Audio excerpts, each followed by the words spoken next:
오늘 점심도 맛있게 드셨나요? 5분 만에 할 수 있는 오늘의 주요 뉴스 9월 7일 뉴스런치 지금 시작합니다.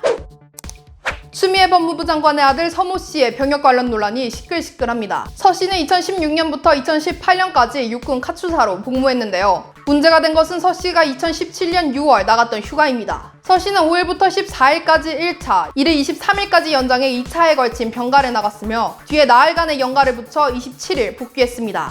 쟁점은 크게 세 가지입니다.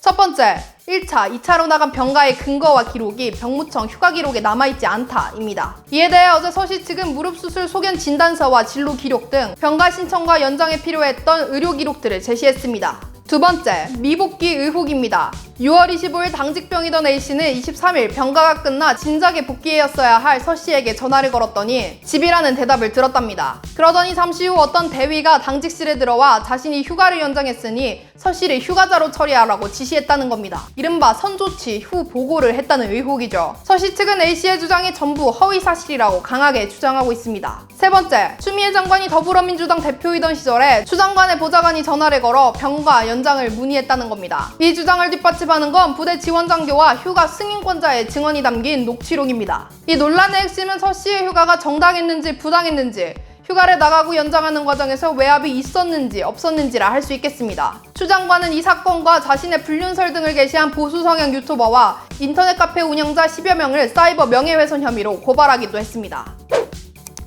지난주 금요일 의사협회와 더불어민주당 보건복지부가 협상안을 타결했다고 전해드렸죠. 그러나 대한전공의협의회는 협상 타결이 최대집 의사협회 회장의 독단이었으며 합의문에 전공의와 의대생 보호 관련 조항이 없다는 이유로 파업을 계속하겠다는 뜻을 내비쳤습니다. 그러다가 6일 박지원 대전협 비상대책위원장이 인스타 라이브 방송으로 단체 행동을 중단하겠다고 밝혔는데요. 날치기 서명으로 명분이 희미해져 지금의 단체 행동은 유지하기 어려워졌다며 오늘 아침 7시부터 진료에 다시 복귀하겠다고 공지했었습니다. 그런데 이 결정은 불과 몇 시간 만에 번복되었습니다. 내부 반발, 특히 의대생들이 강하게 반발했기 때문입니다. 의대생들은 이날 저녁 국가고시 거부 운동을 지속한다고 밝혔습니다. 오늘 0시로 지원 마감 기간이 연장되었음에도 끝까지 시험을 거부한 것인데요. 이에 따라 대전협은 복귀 계획을 철회하고 오늘 오후 1시 전체 전공의 대상으로 온라인 간담회를 열어 의견 수렴 후 복귀 여부와 시점을 결정하기로 했습니다. 상위기관인 의사협회가 정부와 합의했음에도 이렇게 전공의나 의대생들이 강경하게 나오는 것은 결국 이들이 파업의 이유인 정부의 의료정책에 가장 크고 그리고 직접적인 영향을 받는 당사자이기 때문입니다.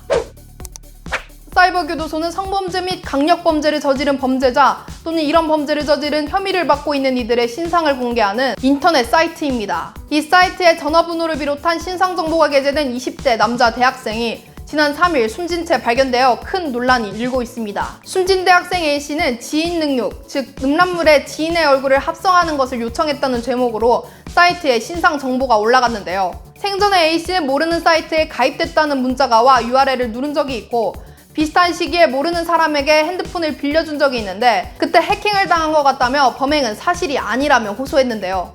이에 대해 사이버교도소 측은 음성 파일을 피해자와 주변 지인이 확인했다. 어떤 해커가 해킹까지 해가며 굳이 그런 일을 하겠냐. A씨가 몇 개월 동안 어떠한 증거도 내지 못했다 등을 근거로 들어 반박 주장을 펼쳤습니다. 현재 A씨의 대학 동문들과 사이버교도소를 중심으로 진실 공방전이 이어지고 있으며 사이버교도소의 정당성과 필요성을 놓고 매우 격렬한 갑론을박이 이어지고 있습니다.